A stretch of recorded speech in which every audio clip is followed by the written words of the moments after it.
Namaste, my dear friends. Welcome back to our Viniyoga FAQ channel. My name is Kausthub and I'm your host today. Today we are beginning a new set of FAQ videos on a very interesting topic, which is called the conservation of prana or the sustenance of prana.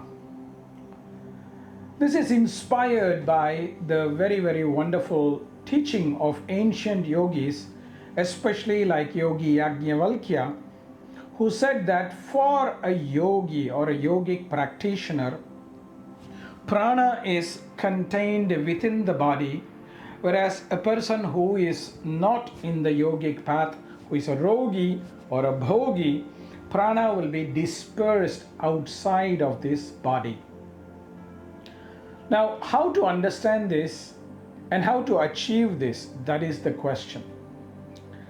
Now, to understand this, what it means is not a literal idea that prana is only within our body, because prana is everywhere. Pranaha sarvato gatihi. Prana moves everywhere.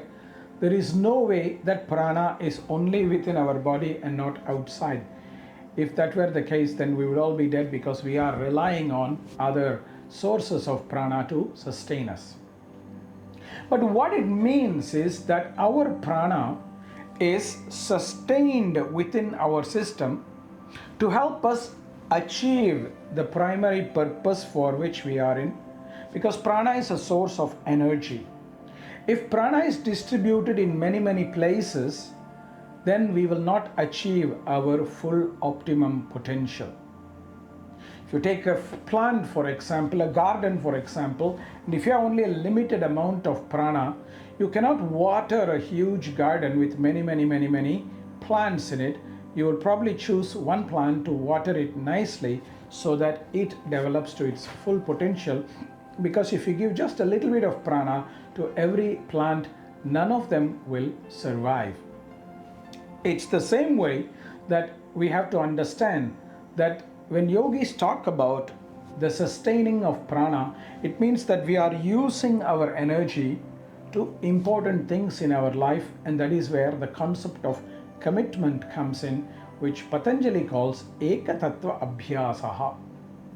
So this is the basic idea of how we conserve prana, and I'm going to share with you 5 ways through which in modern life we can conserve prana, which includes not only yogic practices but actually lifestyle choices that we make, because all those are a part of yoga as well, and this is where we begin.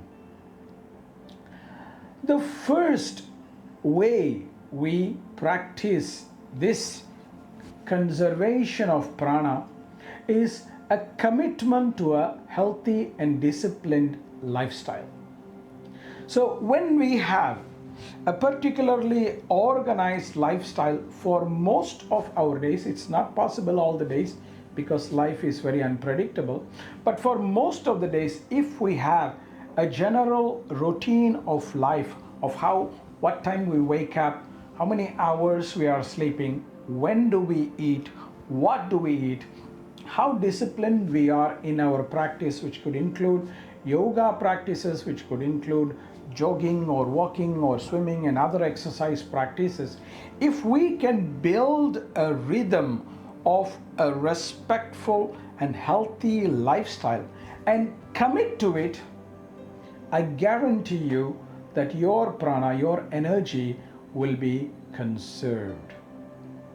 Part of the problem in modern life is we all are affected by this concept called fear of missing out, and we want to try everything around. We want to do this, we want to do that, we want to do this, we want to do that. Unfortunately, the day has only 24 hours for everybody, not just in today's time but also in the ancient times.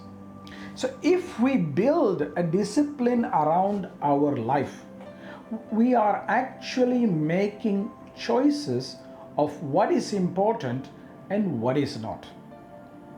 For example, in my personal case, I can say that I have made choices of going early to bed and waking up early, because for me the morning practice is so important that I dedicate about 2 hours in the morning for my practice, that I can't sleep late at night, because if I sleep late at night, I wake up late, and then it disturbs my choice of wanting to practice in the morning.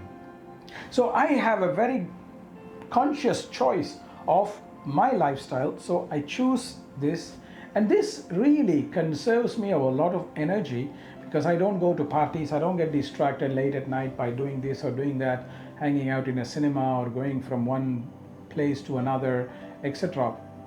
But I make my choice, and I've seen that ever since I started making a disciplined choice in my life, my energy level has significantly improved, and it has a sustained level that it helps me achieve my daily dharma.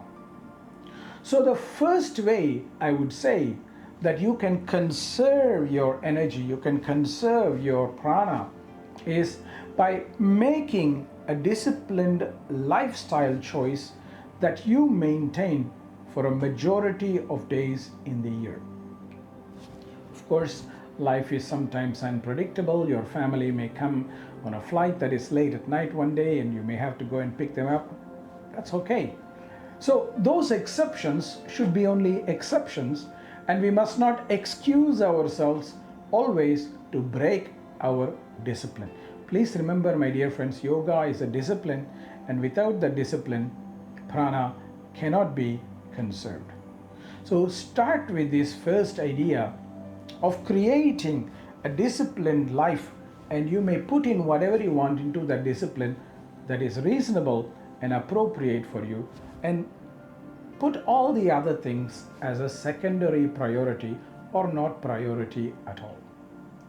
Reflect about this, my dear friends, and start your journey of conserving your prana, because this is very, very key for a healthy and purposeful living. Namaste.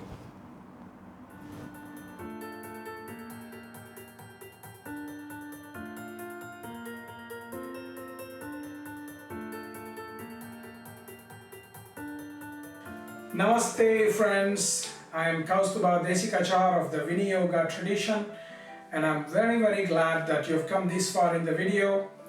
If you have come this far, it means you really like and appreciate our videos, and let us know how you feel about it through comments below.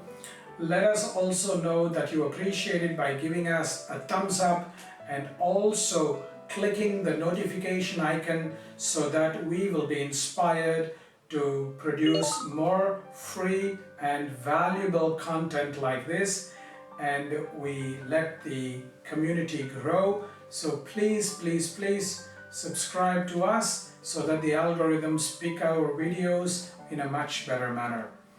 And thank you for sharing these videos through your social networks so that it reaches as many people as possible.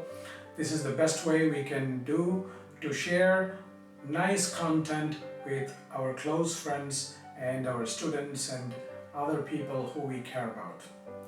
And be safe and be happy and be healthy as we are going through very difficult times, but let us remain connected to our heart with hope and Shraddha. Namaste.